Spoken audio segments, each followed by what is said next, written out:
खुश थी क्योंकि तय हो चुकी थी उसकी शादी। लेकिन कोई था जो चाहता था उसकी बर्बादी। ड्रिंक में नशे की दवाई मिलाकर किसी ने उसे बेहोश कराया।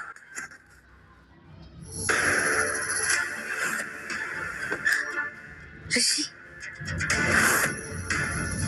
उसे महसूस हुआ कि ऋषि की उंगलियां उसके बालों में घूम रही है। ऋषि, शादी से पहले प्लीज ये सब नहीं। कुछ देर बाद उसकी आंखें पूरी तरह से बंद हो गई और वो कब सो गई उसे पता ही नहीं चला। अगली सुबह नव्या का सर इतना भारी था कि उसकी उठने की हिम्मत नहीं हो रही थी। अगले ही पल फिर से डोरबेल की आवाज आई।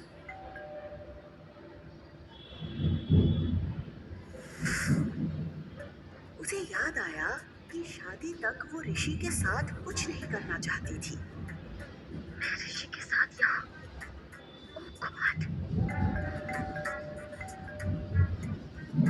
ऋषि प्लीज देखो दरवाजे पे कौन है। कुछ देर तक उसने ऋषि का इंतजार किया, पर जब वो नहीं आया तो नव्या खुद ही दरवाजा खोलने के लिए उठ गई। नव्या को समझ नहीं आ रहा था कि अगर ऋषि उसके सामने खड़ा था तो कल रात उसके साथ कमरे में कौन था। ऋषि, तुम बाहर कब गए? तुमने क्या आदत बना रखी है?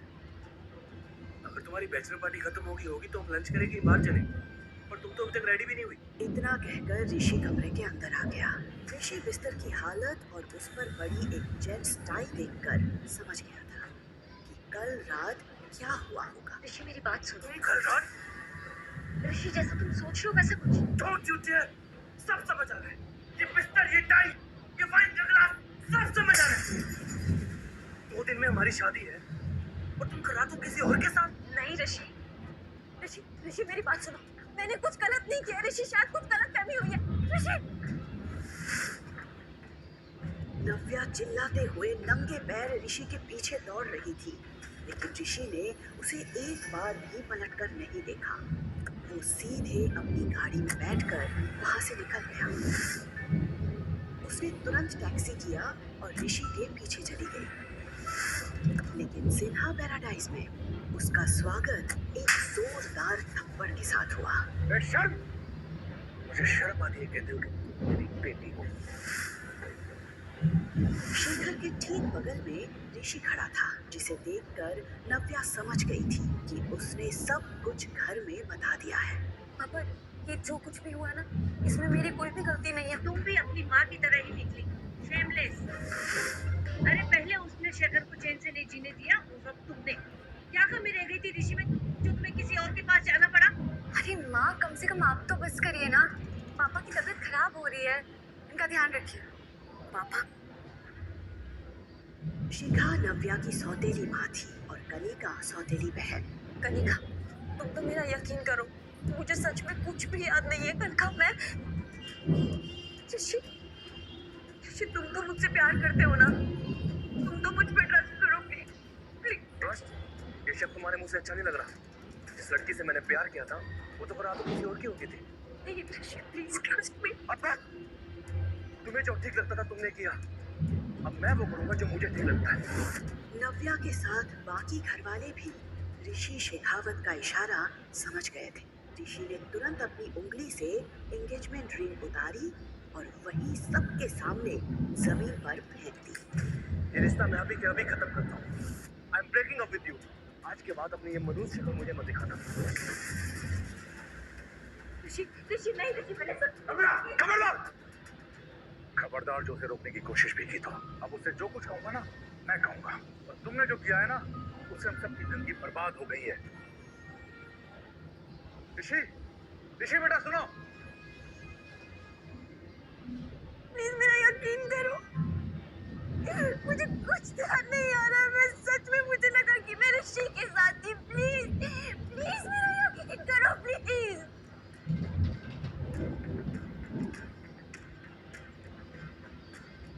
कनिका प्लीज, तुम तो मेरा यकीन करो प्लीज। मैं बहुत प्यार करती हूँ ऋषि से, मैंने कुछ भी नहीं किया। प्लीज तुम पापा से बात करो, पापा तुम्हारी बात मानेंगे। प्लीज तुम बात करोगी ना पापा से? अभी कुछ बोलो ना कनिका। दीदी, क्या समझाऊं दीदी, क्योंकि मुझे पता है कि आपने कुछ भी नहीं किया, क्योंकि जो कुछ भी किया है वो तो मैंने किया। कल रात में जिस कमरे में तुम थी उस कमरे में ऋषि नहीं, कोई और था। हाँ, लेकिन ये मत पूछना कौन था, क्योंकि ये तो मुझे भी नहीं पता।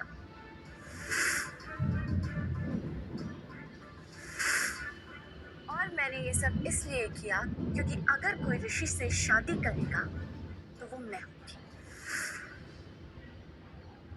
मैं ऐसा सोच भी कैसे सकती हो? मैं ऐसा सोच ही नहीं सकती, कर भी सकती हूँ। और देखो, मैंने ऋषि को तुमसे हमेशा हमेशा के लिए अलग कर दिया। अब वो जिंदगी भर कुंवारा रह जाएगा, लेकिन तुम्हारी तरफ दोबारा पलट के कभी नहीं देखेगा।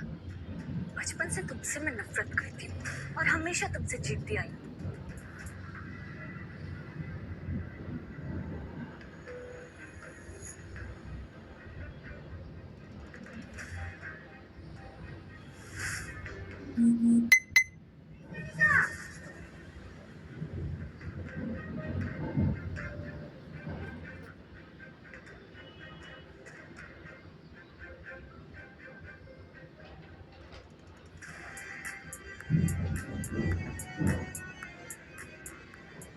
लेकिन इस बार जब ऋषि ने तुम्हें प्रपोज किया तो मुझे ऐसा लगा कि इस बार मैं हार जाऊंगी।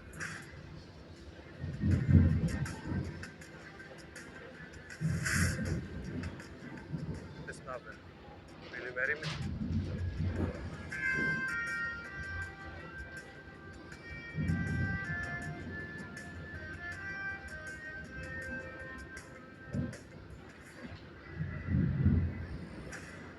लेकिन देखो, मैं फिर से जीत गई। How dare you, Kanika? क्यों किया तुमने ऐसा? क्यों किया? क्यों किया तुमने ऐसा? तुम्हारी हिम्मत कैसे हुई मेरी बेटी को छूने की? पापा, ये सब कुछ कनिका ने किया है। कनिका ने मुझे फंसाया। एकदम चुप! अब एक शब्द और नहीं। देख रहे हो अपनी बेटी की हरकतें? एक तो शेखावत परिवार के सामने हमारी इतनी इंसल्ट करवाई, ऊपर से माफी मांगने की जगह मेरी बेटी को मारने चली। निकल जाओ अभी के अभी इस घर से। सीधा परिवार से तुम्हारा कोई रिश्ता नहीं। पापा, मेरी जिंदगी की बेटी है कनिका। शिखा, मुझे कुछ पैसे दे देना।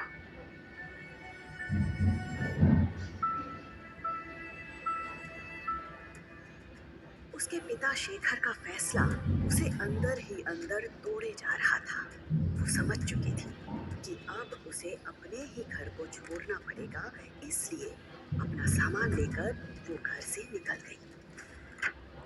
दिल्ली के सबसे बड़े ऑफिस के कैबिन में आहूजा इंडस्ट्रीज का मालिक अविनाश आहूजा अपने असिस्टेंट के साथ बैठा था। अविनाश 27 साल का यंग हैंडसम बिजनेसमैन था, जिसकी एक झलक के लिए भी लड़कियां तरसती थी। बिजनेस वर्ल्ड में उसकी काबिलियत के साथ उसके गुस्से की भी चर्चा होती थी। मतलब शशांक, तुम ये कहना चाहते हो कि कल रात में किसी लड़की के साथ था और तुम्हारे पास उसके बारे में कोई इन्फॉर्मेशन नहीं है? बहुत बड़ा ट्रैप था। Are you out of your mind, Shashank? Sorry sir, हमने बहुत कोशिश की बट लड़की का चेहरा नहीं देख पाए। एक्चुअली सीसीटीवी सारे सामने से बंद थे, फिर ये दिखाई दिया कि एक लड़की ने उस लड़की को अपने कमरे में भेजा था। अविनाश सीसीटीवी वीडियो देखकर शॉक्ड था। शशांक, इस ऑर्डर के सारे एविडेंस को डाल दो। किसी को नहीं पता चलना चाहिए कि मैं कल रात किसी लड़की के साथ था। अगर ये बात मीडिया तक पहुंची तो मेरी रेपुटेशन के लिए ठीक नहीं होगा। शशांक ने तुरंत हाँ में सर हिलाया और अपने काम के लिए तेजी से निकल गया। अविनाश और शशांक ने उस लड़की की आइडेंटिटी पता करने की बहुत कोशिश की जो उस रात अविनाश के साथ थी, लेकिन उनके हाथ कुछ भी नहीं आया था। इस बात को 6 साल बीत चुके थे। नव्या और अविनाश दोनों ही इस बात से अनजान थे कि उस रात वो किसके साथ थे। दोनों ही अपनी अपनी जिंदगी में आगे बढ़ चुके थे। 6 साल तक नव्या ने काफी परेशानियां झेली, पर उसके साथ एक ऐसी खुशी थी जिसने उसकी हर मुश्किल को आसान कर दिया था। उसने अब अकेले उस खुशी के साथ जीना सीख लिया था। पापा,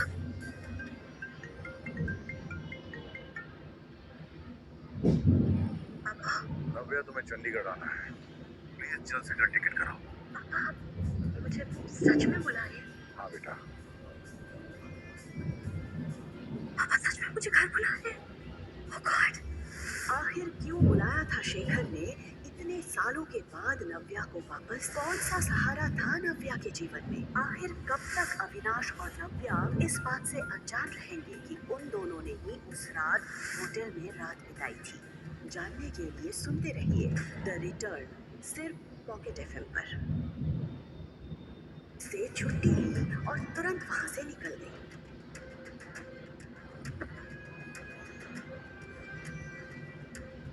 कुछ घंटों बाद बेंगलुरु एयरपोर्ट पर चेक इन कर रही थी। वो अपने पापा के एक बुलावे पर दौड़ी चली जा रही थी, सिर्फ इस उम्मीद में कि शायद अब उनका रिश्ता फिर से पहले जैसा हो जाए। आरव, वीडियो देखे क्या? वीडियो देखे मेरी? ये आवाज किसी और की नहीं बल्कि होने लगे। आरव की थी। आरव नव्या का बेटा था। लाइक कर देना उसके वीडियो को। साथ अतीत में जो हुआ, उसके बाद उसने अपना शहर तो छोड़ दिया था, लेकिन उस रात की याद उसकी जिंदगी से कभी दूर नहीं हुई थी। बेंगलुरु शिफ्ट होने के कुछ ही दिन बाद उसे पता चला कि वो प्रेग्नेंट है। मम्मा देखो, हमारा फ्लाइट मिस हो गया। आरव, वो हमारी फ्लाइट नहीं है, हमारी फ्लाइट 1 घंटे बाद है। और अगर मिस हो गया तो? और अगर मिस हो गया तो हम पैदल पैदल जाएंगे, ठीक है? बहुत ही प्यारा बच्चा है आपका, बहुत नॉटी भी। Thank you. नव्या ने जैसे ही ऊपर देखा तो उसके सामने एक 6 फुट का आदमी खड़ा था।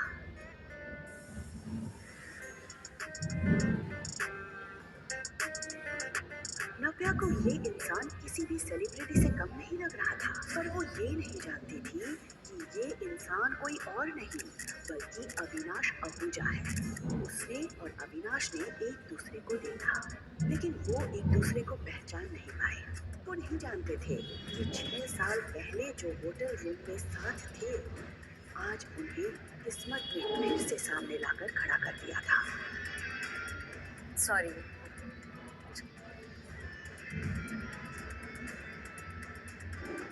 मुझे सर की फ्लाइट चेंज करवानी है। इस लेडी को भी आपने बिजनेस क्लास की टिकट दे दी। अविनाश सर बिजनेस क्लास से ट्रैवल करते क्योंकि उनको डिस्टर्बेंस नहीं पसंद है। वो ये बच्चे का शोर सुनते हुए ट्रैवल नहीं कर सकते। या तो आप इनकी क्लास चेंज करिए या अविनाश सर के लिए दूसरी फ्लाइट कीजिए। He just can't travel with kids. Excuse me, क्या कहना चाहते हैं आपके सर? शोर मचा रहा था मेरा बेटा, वो शोर नहीं मचा रहा था, वो मुझसे बात कर रहा था। Really? शशांक, मैम को मेरी तरफ से एक हियरिंग चेकअप का एक पैकेज गिफ्ट करो। या तो इनके कान खराब हो गए हैं या इन्हें ऊंचा सुनने की आदत पड़ गई। नव्या और अविनाश के बीच बहस भड़कती जा रही थी, लेकिन इन सब से अलग आरव का ध्यान तो कहीं और ही था। आरव के हाथ पर एक हार्ट शेप का बर्थ मार्क था। आज ठीक वैसा ही निशान उसे अविनाश के हाथ पर दिखाई दे रहा था। नव्या और अविनाश दोनों ही आरव के मुंह से ये शब्द सुनकर शॉक्ड रह गए थे। अविनाश एकटक आरव को देख रहा था। न जाने क्यों उसके मुंह से पापा शब्द सुनकर अविनाश को एक अजीब सी फीलिंग हो रही थी, ऐसी फीलिंग जो उसे पहले कभी नहीं हुई थी। रफ, क्या बोल रहे तुम? पापा नहीं है तो मम्मा इज माय डैड। नहीं है वो तुम्हारे डैड, प्लीज ऐसे नहीं बोलते। बट मम्मा सी, हम दोनों के हाथों में सेम निशान है। एक जैसा निशान देखकर अविनाश और नव्या भी हैरान रह गए। ऐसे सेम निशान होने से कोई किसी का पापा नहीं होता। सीरियसली, इनकी पूरी फैमिली बन। जहां अविनाश के दिल पर आरव की मासूमियत छप गई थी, वहीं नव्या ने तुरंत आरव के हाथ से अविनाश का हाथ छुड़ाया और उसे अपनी तरफ कर लिया। इनफ आरव, ऐसे किसी को भी पापा नहीं बोलते। बट मम्मा शुश। उसने आरव को इतने प्यार से पाला पोसा था कि आज तक उससे तेज आवाज में बात तक नहीं की थी, लेकिन आज सिचुएशन उसके हाथ से निकल गई थी। उसके हिसाब से पापा बोलकर ना सिर्फ आरव ने अविनाश को हंसने का मौका दिया था, बल्कि नव्या के वो 6 साल पुराने जख्म भी ताज़ा कर दिए थे। अविनाश को ऐसा लग रहा था कि नव्या की लाइफ में जो भी पर्सनल इश्यूज हैं उसकी वजह से आरव के दिल पर बुरा असर पड़ रहा है और ये बात उसे जरा भी अच्छी नहीं लग रही थी।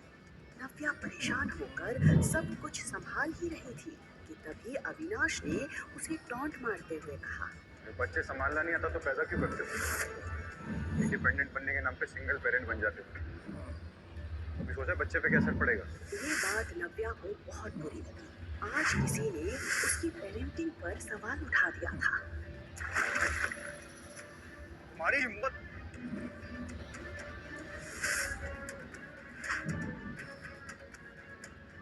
नव्या उसे घूर रही थी और वो नव्या को। इससे पहले कि वो कुछ कहता, नव्या ने आरव का हाथ पकड़ा और वहां से गुस्से में निकल गई। अविनाश को यकीन नहीं हो रहा था कि आज किसी लड़की ने उसके मुंह पर पानी फेंका था। सर, आपकी दूसरी फ्लाइट अरेंज हो गई है। लेट्स गो सर, उस लड़की की फिक्र मत कीजिए, मैं देख लूंगा। मैं इसी फ्लाइट में जाऊंगा, इसी लड़की के साथ ट्रैवल करूंगा। पता नहीं सर क्या सोच रहे, क्या करने वाले सर।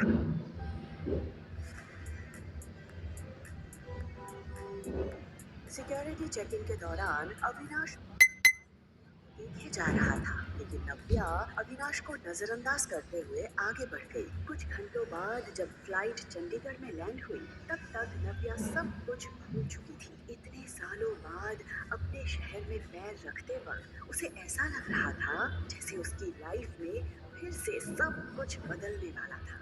उसके अंदर एक खुशी थी अपने पापा से मिलने की। पापा आए होंगे ना मुझे लेने, मैसेज तो किया था मैंने उन्हें।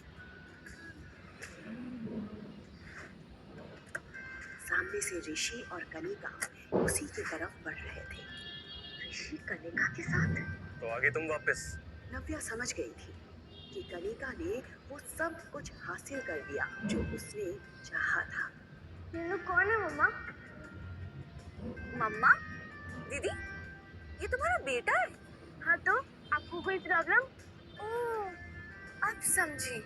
उस रात ऋषि को चीट करने के बाद तुम प्रेग्नेंट, और ये तुम्हारा बेटा है। कनिका ने ऋषि के लिए हर टूटी कड़ी को जोड़ दिया था। ऋषि को ये एहसास हो गया था कि आरव नव्या के धोखे की निशानी है। You cheat! तुम्हें शर्म नहीं आई इस बच्चे के साथ अपने घर आने पर? मैंने कोई चोरी नहीं की है। आरव मेरा बेटा है। देखा ऋषि, इसे इसकी गलती का बिल्कुल भी अफसोस नहीं। Leave it. इससे कोई भी सवाल करने का कोई मतलब नहीं है।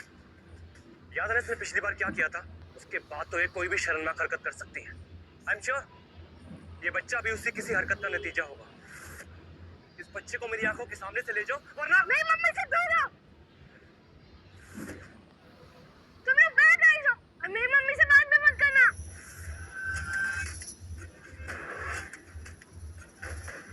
किसने रोका था ऋषि को?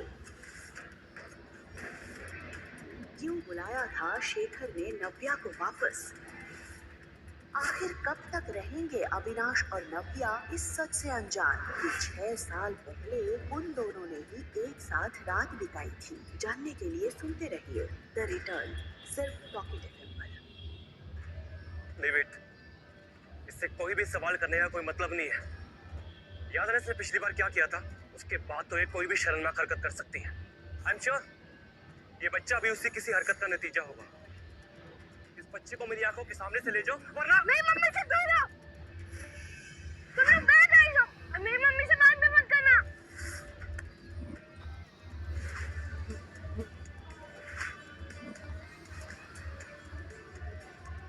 मेरे बच्चे को हाथ लगाने की हिम्मत भी मत करना। Behave yourself. शायद तुम भूल रही हो कि तुम ऋषि शेखावत से बात कर रही हो, समझे?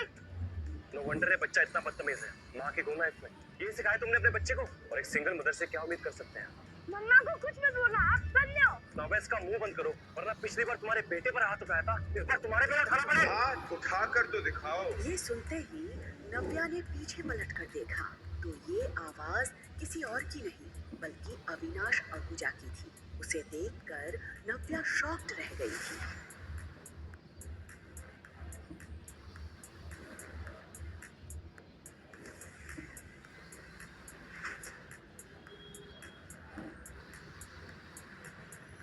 Darling, where were you? मैं तुम्हें कब से ढूंढ रहा था। ये सर को क्या हो गया है?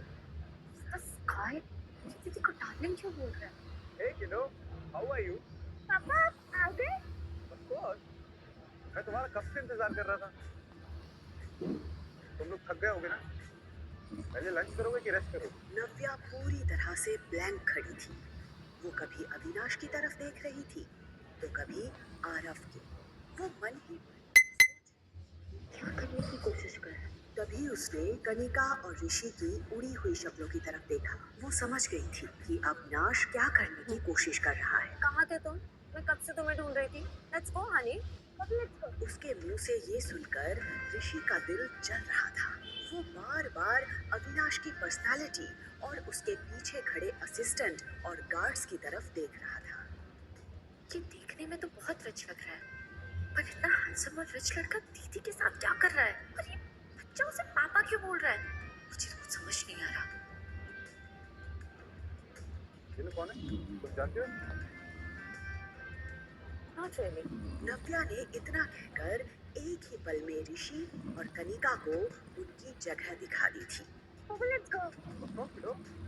निशान, यस सर। गाड़ी निकालो। Yes sir.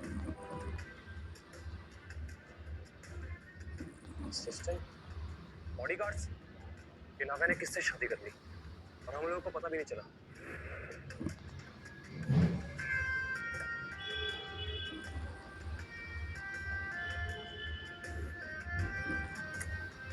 What the hell? इसने हमें इंट्रोड्यूस भी नहीं कर पाया। जैसे ही नव्या वहां से निकली उसने सुकून की गहरी सांस ली। इतने सालों में उसने ऋषि को भुला जरूर दिया था, लेकिन आज उसे कनिका के साथ देखकर उसके जख्म मानो ताजा हो गए थे। उसे एक अजीब सी बेचैनी हो रही थी और ये बात अविनाश उसके चेहरे पर साफ देख पा रहा था। पापा कहाँ जा रहे हैं? Hello, what is wrong with you? तुमको पापा क्यों बुला रहे हो? तुम्हें पापा नहीं है? तो मम्मा वो मेरे पापा है, मुझे पता है। नो आरव, नहीं, प्लीज उनको पापा मत बुलाओ। थैंक यू सो मच उस वक्त हमें उन लोगों से बचाने के लिए। Really? I think तुम्हें थैंक यू से पहले सॉरी बोलना चाहिए। मुझे पता था सर इतनी आसानी से लड़की को नहीं छोड़ेंगे। नव्या को भी फील हुआ कि शायद उसने अविनाश पर पानी फेंककर कुछ ज्यादा ही रिएक्ट कर दिया था। I know I was wrong. मुझे वैसे रिएक्ट नहीं करना चाहिए था। आपने मेरी पेरेंटिंग पे सवाल उठाया था, इसलिए मैं खुद को रोक नहीं पाई थी। पर फिर भी गलत ही मैं I am sorry, I am really sorry. पर अविनाश को देखकर लग रहा था जैसे उसे नव्या की बातों में जरा भी इंटरेस्ट नहीं था। Are you listening? मैं आप ही से बात कर रही हूँ। हम गाड़ी साइड में रोको, हम यहीं से टैक्सी कर लेंगे। माय गॉड, कितना एटीट्यूड है। मैंने सोचा इन्होंने मेरी हेल्प की है तो मैं सॉरी बोल देती हूँ। मैंने कुछ ज्यादा सोच लिया। गाड़ी अभी रोकिए, अभी के अभी रोकिए गाड़ी।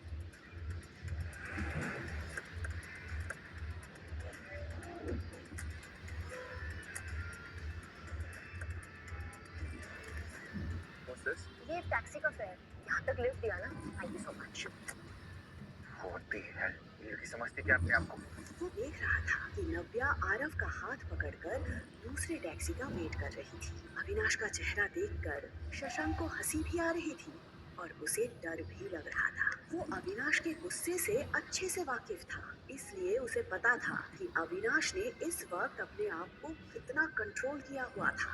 अविनाश वहां से निकल जरूर गया था, लेकिन अभी भी उसके मन और दिमाग में नव्या और आरव की शक्ल घूम रही थी। Interesting. कुछ तो है इस लड़की और इसके बेटे में। I don't know what. There is something. Navya taxi रुकने का वेट कर ही रही थी कि तभी उसकी दादी का फोन आया।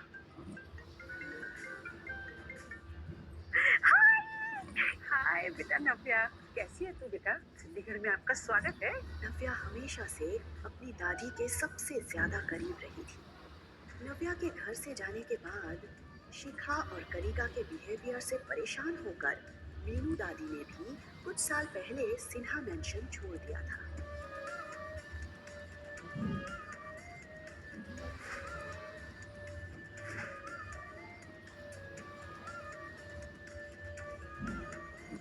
लेकिन फिर एक दिन नव्या के कॉल ने उन्हें फिर से जीने की उम्मीद दे दी थी। दादी अब बड़ी दादी बन गई है।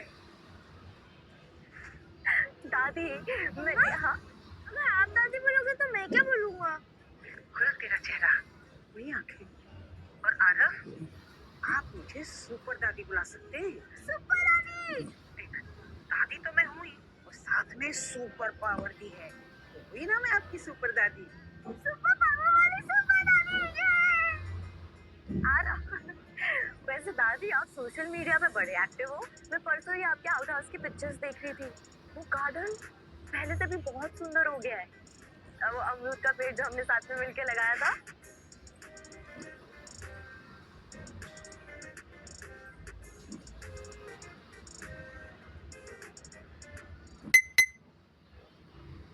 इतना सब कुछ अकेले आप कैसे कर लेती है दादी? क्या हुआ दादी, आप कुछ बोल क्यों नहीं रहे हो? क्या बोलूं नव्या, जिस लड़की ने इतने सालों तक अकेले सब कुछ हैंडल किया, तो मुझे पूछ रही है मैंने ये गार्डन कैसे मेंटेन किया। बेटा, क्या कुछ नहीं सहा होगा तुझे इतने सालों से। मैं तुझसे कहती रही कि तू मेरे पास आके रह जा, पर तूने मेरी एक बात नहीं सुनी। मेरा जी घबरा जाता है बेटा जब मैं सोचती हूँ कि तूने आरव को मेरे लिए कैसे बड़ा किया। कैसे आती दादी ने यहाँ? पापा ने घर से आप सबसे दूर भेज दिया था। निकल जाओ अभी के अभी इस घर से। सीना परिवार से तुम्हारा कोई रिश्ता नहीं। और अगर पापा को मेरी प्रेगनेंसी के बारे में पता चलता तो पता नहीं वो कैसे रिएक्ट करते। सच बताऊं तो दादी मैं आपको कोई प्रॉब्लम नहीं देना चाहती थी। तू मेरे लिए कोई प्रॉब्लम कभी भी नहीं खड़ी कर सकती। अरे मेरी तो आंखें तरस जाती हैं बेटा तुझे देखने के लिए। तो आ तो गई हूँ मैं अपनी दादी माँ के पास।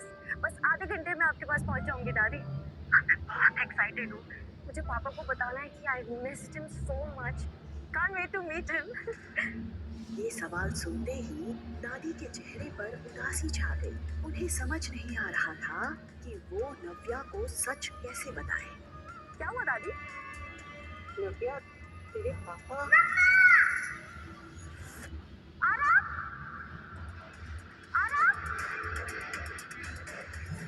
क्या हुआ था आरव को? क्या अपना पाएगा सिन्हा परिवार नव्या को? आखिर क्या था अविनाश और आरव का रिश्ता? क्या बताने वाली थी दादी नव्या को? जानने के लिए सुनते रहिए द रिटर्न, सिर्फ पॉकेट एफएम पर।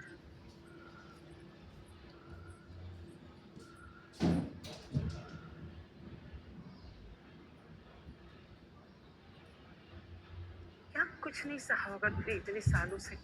मैं तुझसे कहती रही कि तू मेरे पास आके रह जा, पर तूने मेरी एक बात नहीं सुनी। मेरा जी घबरा जाता है बेटा जब मैं सोचती हूँ कि तूने आरव को अकेले कैसे बड़ा किया। कैसे आती दादी ने यहाँ? पापा ने घर से आप सबसे दूर भेज दिया था। निकल जाओ अभी के अभी इस घर से। सीना परिवार से तुम्हारा कोई रिश्ता नहीं। और अगर पापा को मेरी प्रेगनेंसी के बारे में पता चलता तो पता नहीं वो कैसे रिएक्ट करते। सच बताऊं तो दादी मैं आपको कोई प्रॉब्लम नहीं देना चाहती थी।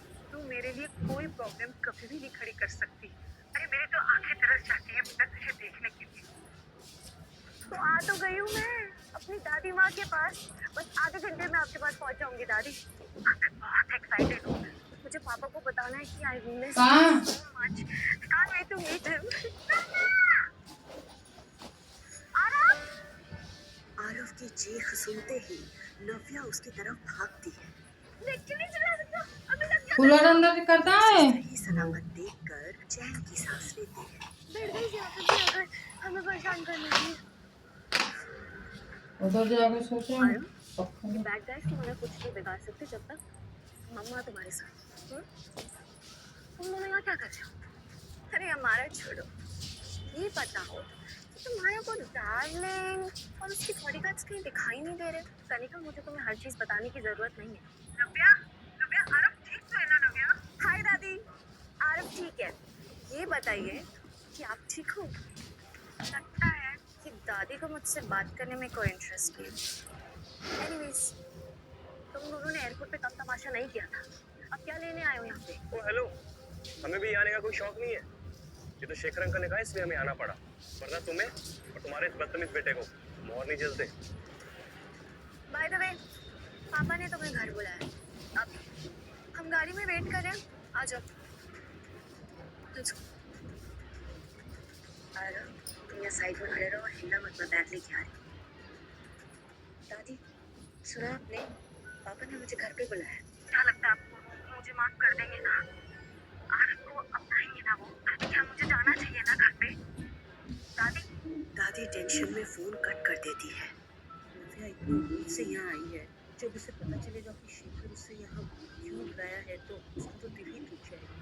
सच ज्यादा देर तक छुपेगा नहीं, इसलिए मुझे इसे सब कुछ बता देना चाहिए। तभी नव्या फिर से दादी को फोन करती है। हाँ नव्या बेटा। हाँ दादी, बेटा शेखर ने तुझे यहाँ पिछले रिश्तों को जोड़ने के लिए नहीं बुलाया, उसने तो तुझे कनिका और ऋषि की सगाई के लिए यहाँ बुलाया है। मुझे पता है कि आपने कुछ भी नहीं किया है, क्योंकि जो कुछ भी किया है वो तो मैंने किया है। कल रात में जिस कमरे में तुम थी, उस कमरे में ऋषि नहीं, कोई और था। और मैंने ये सब इसलिए किया क्योंकि अगर कोई ऋषि से शादी करेगा तो वो मैं होंगी। कुछ सेकंड्स के लिए नव्या इमोशनल जरूर हुई, लेकिन फिर उसने अपने आप को एक बार फिर समेट लिया। आखिर कनिका जीत ही गई। माफ कर दे मुझे मेरी बच्ची, मैं नहीं चाहती थी कि ये बात तुझे वहां जाकर पता चले, इसलिए मुझे तुझे बतानी पड़ी। देख बेटा, मैं जानती हूँ कि एक वक्त ऐसा था जब तू ऋषि से बेइंतहा प्यार करती थी।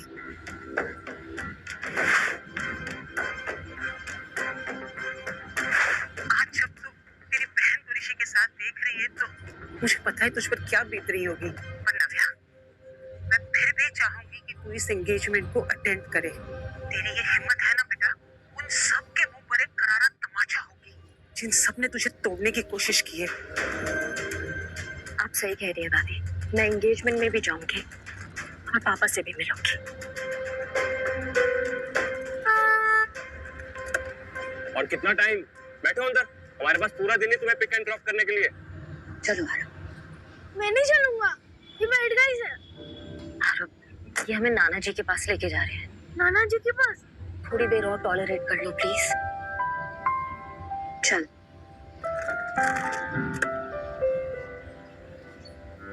कुछ देर बाद जब गाड़ी सिन्हा पैराडाइज के सामने रुकी तो एक पल के लिए नव्या की सांसें थम गई। ये घर देखते ही उसे वो दिन याद आ गए जब वो यहाँ से आखिरी बार निकाली गई थी। निकल जाओ अभी के अभी इस घर से। ऋषि और कनिका तो तेजी से उतरकर घर के अंदर चले गए थे, लेकिन इतने सालों बाद अपने ही घर के अंदर जाने के लिए नव्या के पैर कांप रहे थे। वो यहाँ आ तो गई थी, लेकिन उसे समझ नहीं आ रहा था कि वो इस घर के लोगों को फेस कैसे करेगी। तभी आरव नव्या का हाथ पकड़ता है और उसे हिम्मत देता है। आरव का एक्साइटेड चेहरा देखकर नव्या हिम्मत जुटाती है। वो आरव का हाथ पकड़कर धीरे धीरे घर के एंट्रेंस पर पहुंची, लेकिन जैसे ही वो घर के अंदर घुसती है कि तभी उसकी सौतेली माँ अपना झूठा नाटक शुरू कर देती है। अरे नव्या, सबसे पहले तुम मुंह मीठा करो। अरे आज तुम्हारी घर वापसी है, तुम्हारी बहन की सगाई के लिए। अब दो खुशखबरियां हैं तो फिर मुंह मीठा करना तो बनता है ना। मैं जानती हूँ आप मुझे खास पसंद नहीं करती है। मिठाई खिला के नाटक करने की कोई जरूरत नहीं है। ऐसे बात करोगी अपनी माँ के साथ? ये संस्कार दिए मैंने तुम्हें। इतने सालों बाद अपने पापा को देखते ही नव्या को अपना खुशहाल बचपन याद आ गया। पकड़ लिया, चलो।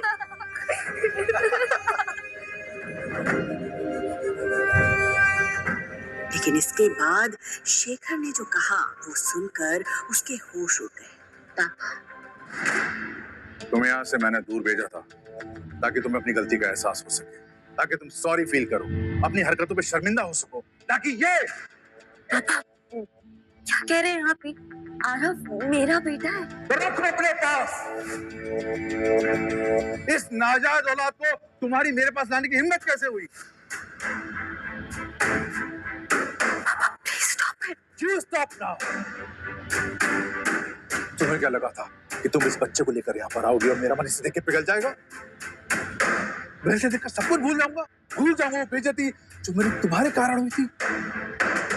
डैड डैड प्लीज काम नाउ। चलिए आइए बैठिए। प्लीज जोर से मत बोलिए डैड, आपका बीपी बढ़ जाएगा। बैठिए।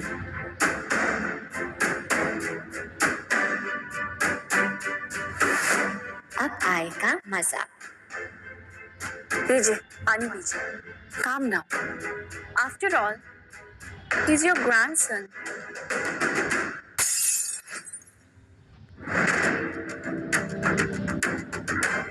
ये मेरा ग्रैंडसन नहीं है और ना ही कभी हो सकता है। तेरा परिवार इस बच्चे को कभी एक्सेप्ट नहीं करेगा नव्या। ये बात जिंदगी भर मत भूलना। नव्या समझ गई थी कि इतने सालों में शेखर के मन में उसके लिए नफरत का बीज और भी गहरा हो गया था और बची कुची कसर शिखा और कनिका पूरी कर रहे थे। तो मैं भी यहाँ पे अपने बच्चे को एक्सेप्ट करने की गुहार लेकर नहीं आई हूँ। मैं यहाँ एंगेजमेंट अटेंड करने आई हूँ। वो अटेंड करूंगी और यहाँ से चली जाऊंगी। करो, बिल्कुल करो।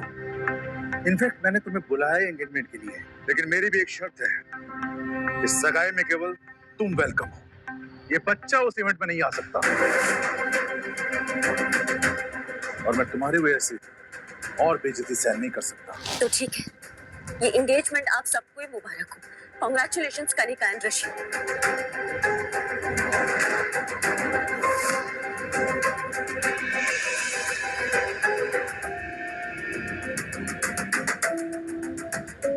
नव्या,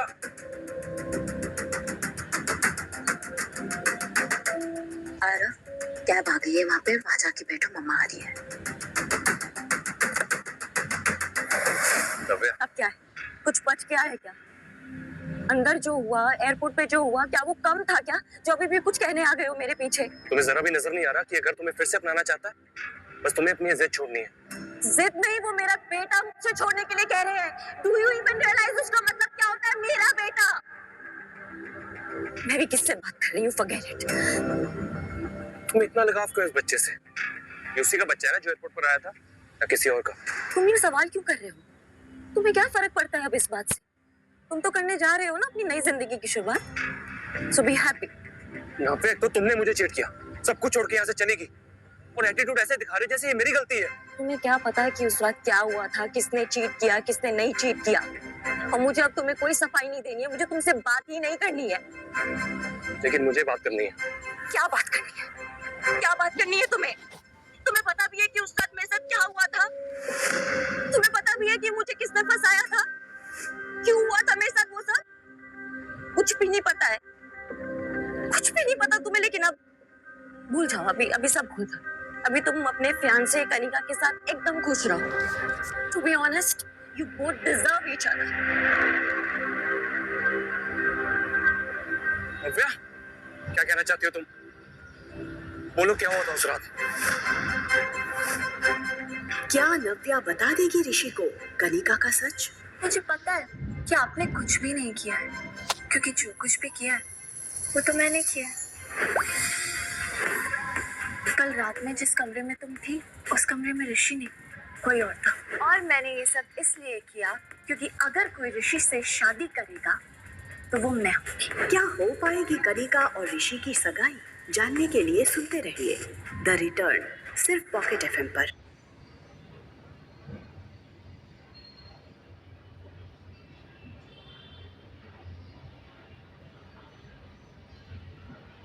तुम वेलकम हो। ये बच्चा उस इवेंट में नहीं आ सकता। नव्या अपने पापा से मिलने जरूर आई थी, पर उसे ये एहसास हो गया था कि अब उसे इस परिवार से दूर ही रहना चाहिए। ऋषि ने नव्या से उस रात के बारे में बात करनी शुरू कर दी। ये उसी का बच्चा है ना जो एयरपोर्ट पर आया था, या किसी और का? तुम्हें क्या फर्क पड़ता है अब इस बात से? तुम्हें पता भी है कि उस रात मेरे साथ क्या हुआ था? तुम्हें पता भी है कि मुझे किसने फंसाया था?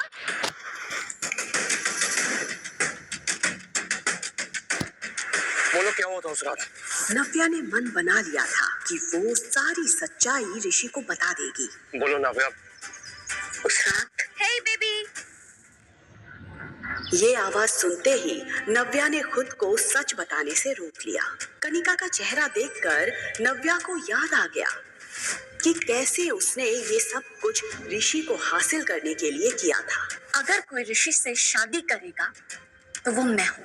कनिका की चाल नव्या समझ चुकी थी। वो जानती थी कि कनिका ने ऋषि को अपने प्यार में अंधा कर दिया है, इसलिए वो चाहे कितनी बार भी सच बोलने की कोशिश कर ले, ऋषि उस पर कभी भरोसा नहीं करेगा।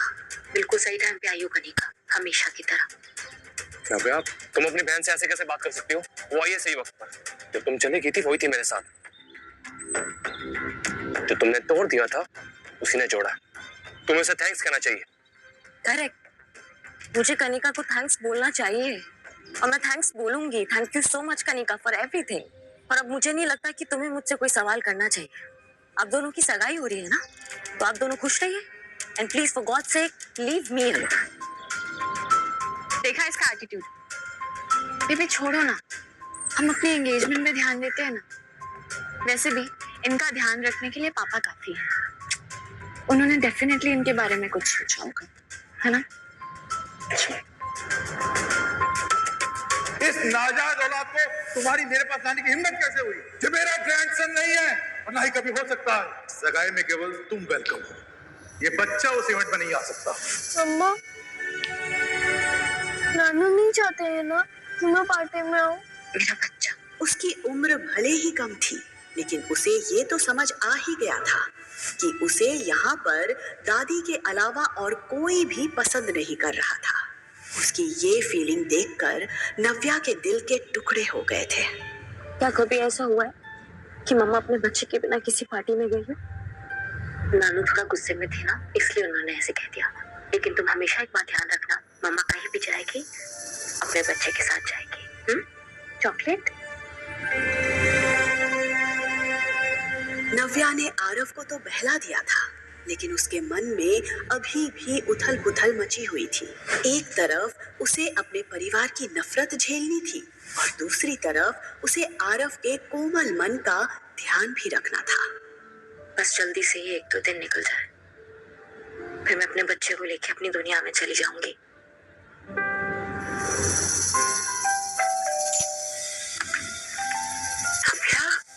नव्या आरव को लेकर अपने दादी के घर पहुंची। दादी ने नव्या और आरव को ढेर सारा प्यार दिया, जो वो अपने पापा से एक्सपेक्ट कर रही थी। आज एंगेजमेंट पार्टी थी। ऋषि शेखावत और कनिका सिन्हा की सगाई होने वाली थी। इस पार्टी में देश के जाने माने लोग और बड़े बड़े बिजनेसमैन भी शरीक होने वाले थे। उनमें से एक था मिस्टर आलूवालिया। उनकी उम्र 45 साल की थी, इसीलिए बिजनेस में उनके इतने सालों के एक्सपीरियंस से हर कोई प्रभावित था। शेखर अंकल, आपने मुझे बुलाया? यस, अंदर आओ। बड़े क्या अंकल अंकल लगा रखा है? कॉल मी डैड बेटा। ऋषि, आज का दिन मेरे लिए बहुत इंपॉर्टेंट है। ये शादी एक शादी नहीं बल्कि हमारे फैमिली बिजनेस को मजबूत करने का तरीका भी है। आज मैं तुम्हें अपनी सबसे प्रीशियस डॉटर देने जा रहा हूँ। आई होप कि तुम उसका अच्छे से ख्याल रखोगे। आप बेफिक्र रहिए डैड, मैं कनिका का अच्छे से ख्याल रखूंगा। आज पार्टी में कुछ खास गेस्ट आने वाले हैं। मिस्टर आलूवालिया, उनसे मिलने कई लोग आएंगे। बड़ी मुश्किल से वो यहाँ आने के लिए राजी हुए हैं और तुम तो जानते हो कि उनसे रिश्ता बनाने के लिए लोग बस एक मौका ढूंढते हैं और आज की पार्टी में उन्हें ये मौका मिल जाएगा। ध्यान रहे, उन्हें किसी भी तरह की कोई दिक्कत नहीं होनी चाहिए। Sure dad. आज पार्टी में नव्या भी आने वाली है। आपको लगता है वो आएगी? आएगी, जरूर आएगी। मैंने उसे बुलाया है, वो मेरी बात टाल नहीं सकती। इनफैक्ट मेरे एक फोन कॉल पे वो भागते हुए चंडीगढ़ आ गई। वो पार्टी में जरूर आएगी। I know. बस आज वो कोई प्रॉब्लम ना क्रिएट करे। कनिका आज खुशी से फूली नहीं समा रही थी। उफ, सच अ ड्रीमी एंट्री। आई विश मेरे लिए भी कोई ऐसा ही अमीर राजकुमार आता। ऐसा राजकुमार पाने के लिए ना बड़ा चालाक बनना पड़ता है। क्या मतलब? अरे तुझे नहीं पता, ये राजकुमार इसकी बड़ी बहन का फियांसे था। इसने अपनी बहन को घर से भगाया और अब उसी के फियांसे से शादी कर रही है। अरे हाँ, सालों हो गए नव्या को देखे हुए। इस सिन्हा परिवार ने ना जाने कहाँ गायब कर दिया उसे। अरे मैंने तो सुना था 6 साल पहले नव्या और ऋषि की शादी होने वाली थी, पर अचानक क्या हो गया? कहाँ चली गई? ये शिखा ने भी तो वैसा ही किया था। शादीशुदा मिस्टर सिन्हा को उनकी वाइफ से दूर करके खुद उनसे शादी कर ली थी। क्या पता इसकी बेटी कनिका ने भी बेचारी नव्या के साथ वैसा ही कुछ किया हो। आज अगर वो होती, इस कनिका की तरफ कोई देखता भी नहीं। उसकी पर्सनैलिटी के आगे कनिका कभी दिखाई नहीं दी, इसीलिए तो जलती है कनिका अपनी बड़ी बहन से। नव्या का तो और ही कुछ अलग है। मेहमानों के बीच कनिका और नव्या को लेकर कंपैरिजन की बातें हो रही थी। अरे मिस्टर सिन्हा, आपकी बड़ी बेटी दिखाई नहीं दे रही, कहाँ है वो? जहाँ तक मुझे याद है, ये ऋषि शेखावत वही है ना जिसके साथ आपकी बड़ी बेटी की शादी होने वाली थी? ये बात जोर से उठते ही सन्नाटा छा गया था। मेहमानों के बीच हो रही बातों से शेखर का खून खौल रहा था कि तभी नव्या के आते ही सिन्हा परिवार के होश उड़ जाते हैं। शेखर के बार बार मना करने के बाद भी नव्या आरव को एंगेजमेंट पार्टी में लेकर आई थी। शेखर तिलमिलाकर नव्या की ओर जाता है। तुम यहाँ इस लड़के के साथ क्या कर रही हो? तुम जानबूझ के अपनी बहन की सगाई खराब करना ही हो ना? इस लड़के का नाम आरव है पापा, और आरव मेरा बेटा है। और वैसे भी पापा, आपने मुझे बैंगलोर से सगाई अटेंड करने के लिए बुलाया ना, सो आई एम हियर। नव्या, मैंने तुमसे कहा था ये लड़का तुम्हारे साथ नहीं आ सकता। इसे अभी के अभी यहाँ से भेजो, वरना मैं इसका हाथ पकड़ के यहाँ से बाहर निकाल दूंगा। मेरे बेटे को कोई छू भी नहीं सकता है, और अगर आप नहीं चाहते कि हम यहाँ रहे तो मैं खुद यहाँ से चली जाती हूँ। दीदी, दीदी स्टॉप। दीदी तुम भी ना, तुम्हें तो पता है डैड गुस्से में 2-4 शब्द ज्यादा भी कह दिया तो तुम क्या सच में चली जाओगी? हाँ, वो क्या है ना दीदी, तुम्हें देख करके 6 साल पहले जो कुछ भी हुआ वो सब याद आ जाता है डैड को। ये सब कुछ कनिका ने किया है, कनिका ने मुझे फंसाया। एकदम चुप! अब एक शब्द और नहीं। देख रहे हो अपनी बेटी की हरकतें? एक तो शेखावत परिवार के सामने हमारी इतनी इंसल्ट करवाई, ऊपर से माफी मांगने की जगह मेरी बेटी को मारने चली है। निकल जाओ अभी के अभी इस घर से। अब सिन्हा परिवार से तुम्हारा कोई रिश्ता नहीं। पापा, मेरी सिर्फ एक ही बेटी है, कनिका। पता नहीं क्या कुछ नहीं सहा उन्होंने, थोड़ा गुस्सा है। तुम गुस्सा थूक दो ना। आज मेरी एंगेजमेंट है। I need your blessings. उसका चेहरा देखकर नव्या समझ गई थी कि वो क्या साबित करना चाहती थी। डैड, आप ही समझाइए ना दीदी को, मेरी बातों का तो जैसे असर ही नहीं होता इन पे। शेखर गुस्से में आरव की तरफ देख रहा था। फिर अचानक उसका ध्यान मिस्टर आलूवालिया पर गया। उसने अपने दिमाग को ठंडा किया। ठीक है, तुम रुक सकती हो, लेकिन एक किनारे चुपचाप खड़ी रहना। मैं नहीं चाहता तुम्हारा बेटा आरव यहाँ वहाँ घूमे और लोग इसे देख के 10 सवाल करें। क्या नव्या मान लेगी शेखर की बात? क्या चल रहा था शेखर के दिमाग में? क्या मिस्टर आलूवालिया के साथ मिलकर कोई और साजिश रचने वाला है शेखर नव्या के खिलाफ? मिस्टर आलूवालिया, ये मेरी बेटी नव्या है। अगर आप हाँ गए तो मैं अभी रिश्ता पक्का कर दूं। मिस्टर आलूवालिया, मुझे नहीं पता पापा ने आपसे क्या बात की है, but let me tell you one thing, मुझे आपसे शादी नहीं करनी है। अगर आपको ऐसा लग रहा है कि मैं एक सिंगल मदर हूँ या आरव मेरी वीकनेस है इसलिए मैं आपसे शादी कर लूंगी, तो आप बिल्कुल गलत सोच रहे हैं। आरव मेरी वीकनेस नहीं है, वो मेरी स्ट्रेंथ है, और उसकी परवरिश करने के लिए मुझे किसी की जरूरत नहीं है।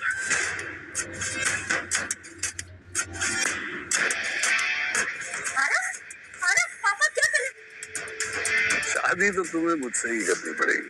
तुम्हारे पापा मिस्टर सिन्हा ने मेरे साथ एक बिजनेस डील की, और मुझे नहीं लगता कि मिस्टर सिन्हा वो बिजनेस डील कैंसिल करेंगे।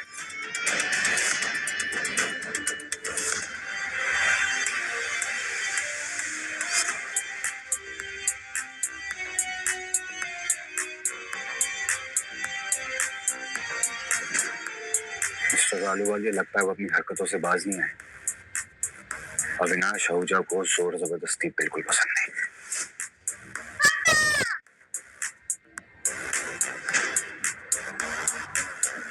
क्या नया मोड़ लाएगी ये पार्टी नव्या की जिंदगी में? जानने के लिए सुनते रहिए द रिटर्न सिर्फ पॉकेट एफएम पर। नव्या एंगेजमेंट पार्टी में जैसे ही आरव के साथ आई, शेखर ने उसे दरवाजे पर ही रोक लिया। कनिका ने जिद की, जिसके बाद शेखर ने नव्या को आरव के साथ पार्टी में आने दिया। नव्या यहाँ किसी तरह का तमाशा नहीं चाहती थी, इसलिए उसने आरव का हाथ पकड़ा और एक किनारे पर जाकर खड़ी हो गई। शेखर सबसे पहले मिस्टर अहलूवालिया के पास गया और बड़े ही वेलकमिंग अंदाज में कहा, mister Ahluwalia, thank you for coming. It's an honour to have you in this party.